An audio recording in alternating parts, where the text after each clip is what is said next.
The first in this list of media that may be categorized as grimdark, or at least contain certain elements of such, would be literally all the recent popular video games by Japanese game developer From Software, most notably the Soulsborne games, as well as some of their clones that are created by other developers like Bleak Faith.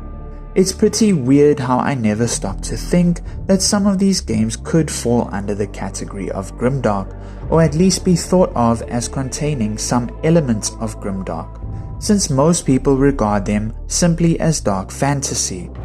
Upon closer inspection, however, of just how bleak and hopeless the settings of each game is, one could definitely get the sense that they would fit comfortably within the subgenre of grimdark.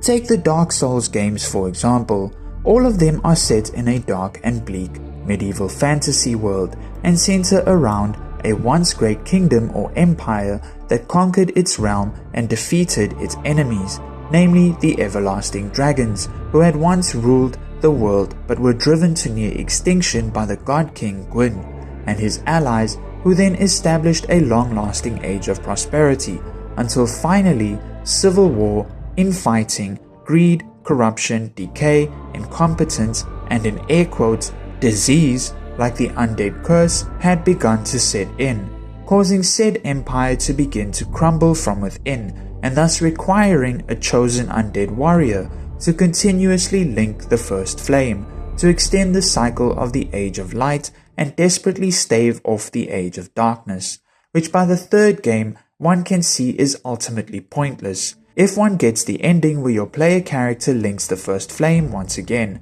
only this time the flame is but a mere flicker in the midst of the ever-encroaching darkness, proving that in the universe of Dark Souls, the world cycles through ages of light and dark for eternity, and that no matter how mortals may try, they ultimately have no control over the cycle, and attempts at exceeding the Age of Light will only lead to the inevitable Age of Dark anyway.